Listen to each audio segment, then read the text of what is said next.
Christy Farmer from Mr. Langston's 141 Online Anatomy and Physiology class, and today I want to talk to you a little bit about simple and complex sensory receptors. Before we get started, I think there's a few basic definitions that are really important for us all to know. The first is going to be a stimulus. A stimulus is any type of sensory input. Next, you have a receptor. This is a structure specialized to receive the stimuli and converts the stimuli into electrical potential. Basically, this is a nerve impulse. Next, you're going to have a transduction. This is the conversion of a stimulus into graded potential by the sensory receptors. Last but not least, you're going to have the transmission. The transmission is a generation of action potential. I like to think of this as the transmission of your car. If the transmission of your car isn't working, there's no generation of action potential and your car doesn't work.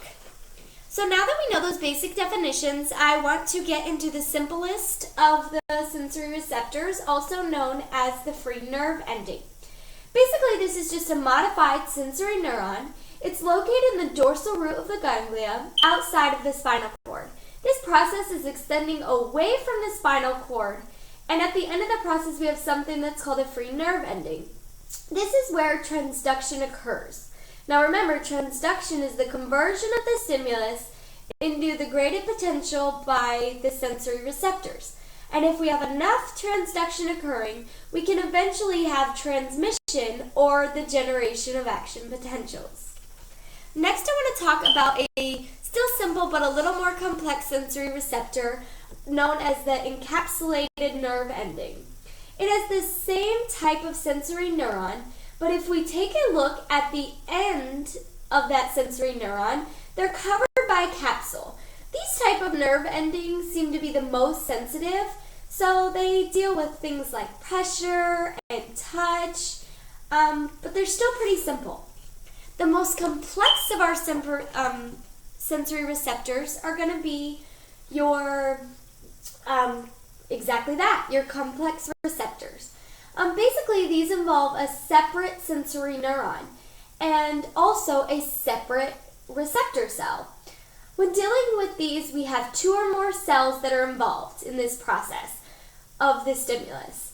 So on the left, we have the receptor cell, which is specialized in transducting a stimulus. And on the right-hand side, we have the sensory neuron, whose job is to generate action potential. We like to find complex neurons in our more special senses. A good example of this would be the retina of the eye. One easy way to remember a major difference between simple and complex sensory neurons is that a simple is exactly what it sounds like. It's simple. There's not going to be two or more cells. It's just going to be one cell. And obviously your complex is going to be your two or more cells. This was basically a simple sum up of our sensory receptors, and I hope it helped you on your study journey. And have a great day.